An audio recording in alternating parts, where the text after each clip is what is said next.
अस्सलाम वालेकुम dear students, class 5 English. Topic हमारा है Ibn Sina, Avicenna, doctor of doctors.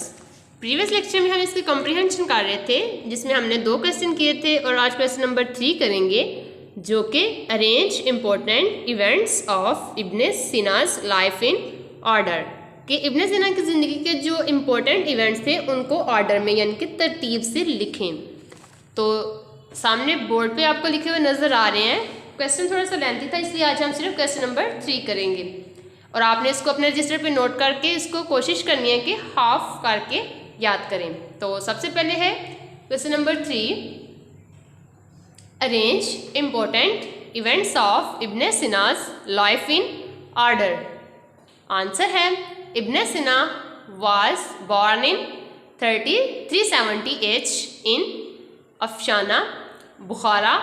He was Persian in nationality and an Arab by language. इब्न सीना जो है वो 370 हिजरी में पैदा हुए, अफशाना जिसको बुखारा कहा जाता है उस गांव में पैदा हुए थे। और he was Persian in nationality, और उनकी जो नेशनैलिटी थी वो पर्शियन थे।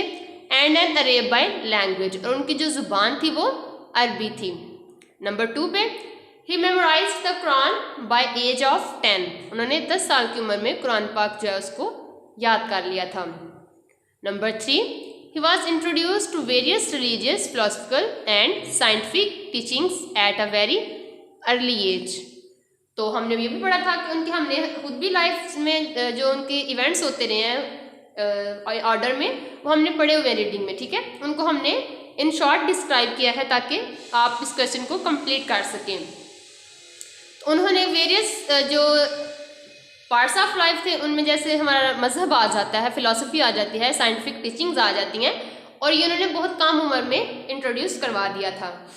नंबर 4 पे है he turned to medicine at 16 and not only learns theoretical medicine but also discovered new methods of treatment. उन्होंने क्या किया था, he turn to medicine at 16, उन्होंने मेडिसिन को जो है ना बदल दिया था 16 साल की उम्र में। नॉट ओनली लर्न, सिर्फ सीखा ही नहीं था, बल्कि theoretically medicine but also discovered new methods of treatment. उन्होंने ना सिर्फ इसमें तब्दीलियाँ की थी बल्कि और तरह से जो इलाज के तरीके थे उनको भी डिस्कवर कर लिया था 16 साल की उम्र में। इससे पता चलता है कि वो काफ़ी इंटेलिजेंट और कॉन्शियस थे अपने काम को लेकर। नंबर 5 पे आफ्टर हिज फादर्स डेथ इब्न सीना लेफ्ट बुखारा, जब उनके फादर की डेथ हो गई तो उन्होंने बुखारा यानी कि जिस गांव में वो पैदा हुए थे वहां से उन्होंने कहीं और जाने का फैसला कर दिया, for Georgia, and offered his services to the Khwarezmia dynasty. और फिर वहां से जब वो चले गए तो उन्होंने जॉर्जिया के जो हुक्मरान थे ख्वारिज़मी, उनको जाके अपने हिदमात जो है वो फ्राहम करना शुरू कर दी थी। नंबर 6 पे then he left for Rey near modern Tehran, afterwards he left for Hamadan, he wrote his 2 philosophical treatise. फिर उन्होंने वहाँ पे छोड़ा और रे की जानब जो मॉडर्न तेहरान था वहाँ पे चले गए। फिर उसके बाद after word he left for Hamdan, फिर वहाँ से वो हमदान की तरफ चले गए। ही रोट हिज 2 फिलोसफिकल ट्रेटिस, फिर उन्होंने अपनी 2 फिलोसफिकल किताबें जो हैं वो लिखी, जो हमने पढ़ी थी लेसन में भी, किताबुल शिफा, अल अदायत, अल कल्बियत, रेमेडीज ऑफ द हर्ब, यानी कि जो ये 2 किताबें थी, अल अद्वियात, अल कल्बिया, रेमेडीज ऑफ हर्ब, और किताबुल शिफा। एक थी किताब शिफा और दूसरी थी जिसमें हम दिल की जो अमराज होते हैं उनके बारे में बताया जाता है कि कैसे आप इनको ठीक कर सकते हैं।